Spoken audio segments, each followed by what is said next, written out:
This indicator is for professionals. Institutional traders use indicators like this, but you can have it for free on TradingView platform. It helps you to considerably increase your win rate and profit. I'm gonna teach you how you can effectively use it for trading, so make sure you watch this video until the end and let's get started. Before we start, if you like my contents, please support the channel by liking the video and subscribing to my channel if you haven't subscribed yet. Alright, to add this amazing indicator to our chart, here we click on indicators and we search volume composition. This one, which is an editor specs indicator and written by Quantify Tools. Alright, this is the indicator, and as you can see, it's added here below the chart. To see all the information, you need to expand the indicators panel, so all the information will be visible for you. So it's better to have this indicator in a separate tab or window, so your chart will not be contracted like this. Alright, this is a volume indicator, but not just an ordinary volume indicator that you know. This indicator provides lots of information about volume and what is happening behind the scene regarding the traded volume and potential change of buying and selling pressure that are happening in the market. As you can see, we have vertical bars similar to volume bars, but here we have different colors, different shapes, and many information here, which I explain all of them now. Before we start, I'm proud to announce that recently I published a book, The Art of Price Action Trading, which is a comprehensive guide to price action analysis. The link is in the description and you can get it later if you want to master price action trading. Alright, similar to an ordinary volume indicator, for each time period we have a bar, and height of this bar shows the amount of traded volume in that time period. But each bar has three colors, as you can see. So for each time period we have actually three vertical bars that are placed on each other. For example, here in this time period, there is a gray bar at the back that the height is at this level. Then there is a green bar in the middle at this level. The height is at this level. And then there is a red bar in the front and the height of this bar is at this level. For each time period, we always have the gray bar, and the height of the gray bar shows the total volume for that time period. For example, the height of the gray bar here in this time period, which is at this level, shows the total amount of volume traded in this time period, just similar to an ordinary volume bar. But this is not all we have here, and for each time period we still have more information if the buyers were dominant or sellers. Here in the middle part of the bar, for the middle bar in each time period, it can be either dark green or dark red. So the middle bar can have this color or this color, and this middle bar shows dominating passive volume. When it is dark green, it shows dominating passive buy volume, and when it is dark red, it shows dominating passive sell volume. So for the middle bar in each time period, the height of the middle bar shows dominating passive volume. If dark green, it's a buy volume dominating passive buy volume, and if it is dark red, like here, it shows sell volume dominating passive sell volume. I explain later what is passive volume. And for the lower part, which is actually the bar in the front for each of these time periods, the color can be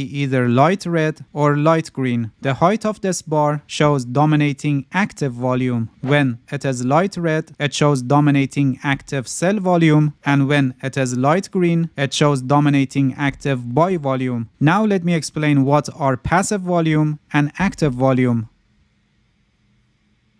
First of all, to calculate the dominating buying volume or selling volume in a time period, the indicator uses the movement of the price on lower time frames, and by the help of that information, the indicator can calculate if the buyers were dominant or sellers. Here in the settings of the indicator, we have settings for this. If we scroll down, here you can see that we have time frame settings. For example, here you can see that if your chart time frame is 30 minutes or lower, it uses 1 minute time frame to calculate the buying or selling pressure, or if your time frame is between 30 minutes and 3 hours, it uses 5 minutes time frame. In our case here, our time frame is on daily time frame, and the indicator uses 1 hour time frame to identify if buyers were dominant or sellers. Better not to change these settings because they are optimized. Alright, so now we know that where this information is coming from, and let me explain what is the meaning of passive volume an active volume. When we have upside movement of the price and this is happening with a volume higher than the previous bar volume, it's an active buy volume. But when for the upside movement of the price we have a volume lower than the previous bar volume, it's a passive buy volume. So here, having a larger portion of active volume, in other words, more dominant active buy volume in a time period while the price is advancing, is a good signal and preferred situation. We have the same definition for dominating active or passive sell volume. When we have downside movement of the price and this is happening with a volume higher than the previous bar volume, it's an active sell volume. But for the downside movement of the price, when we have a volume lower than the previous bar volume, it's a passive sell volume. Similarly here, having more dominant active volume while the price is decreasing is a good signal and preferred situation. This indicator also shows a moving average line here, which is a simple moving average with length of 20, and this is useful for identifying when the total volume, the gray bar, is higher than the average, and this can help you with confirming your buy sell signals, especially when a breakout happens in the market. Here on top of each bar, you can see that sometimes we have a diamond, a green diamond or a red diamond. And this happens when the passive dominating volume, which is the middle bar in each time period, passes the threshold, which by default is set at 70% of the total volume. So when the passive dominating volume, I mean this middle bar, is 70% or more of the total volume, this gray bar, we get a diamond on top of the bar. The percentage of this dominating volume is also shown here. So these numbers that you see here are percentage of the dominating volume to total volume. The higher the percentage, the better it is, and it shows more pressure on that side. For example, here, the dominating volume is sell volume, and it is 81% of the total volume. But for example, here for this time period, you can see that the dominating volume is similarly sell volume, but only 52% of the total volume. As I mentioned earlier, when the percentage is higher than 70%, we get a diamond on top of the bar. So when we have a diamond, this is a signal that we have a dominating power with considerable percentage. If red, that is a sell volume, and if it is green, that is a buy volume. Here in the next line, these numbers that you see here, they show the percentage of dominating active volume to the total active volume. For example, here where it shows 88, this means that the dominating active buy volume is 88% of the total active volume. The higher the percentage, the better and stronger is that side. Here also there is a threshold which is set at 70% by default, and when the percentage is higher than 70%, we get a small triangle like this, and this is a good signal and preferred situation. Of course, everything should be analyzed in conjunction with the price action or other indicators so you can truly find out the buying or selling pressure that are changing in the market. By the help of this indicator, you have a very deep view into the volume to effectively identify if buyers are dominant in the market or sellers. This indicator is the best volume indicator ever created on TradingView, and by providing all the valuable information about volume, it helps you to further confirm the buy-sell signals that you have from your trading strategy. Alright, that's it. Thank you for watching this video. If you have any questions, feel free to ask and leave a comment for me. I'll answer your questions as soon as possible. If you haven't subscribed to my channel, please subscribe and hit the bell so you get the notifications of my new videos. See you guys in next video, and good luck with your trading.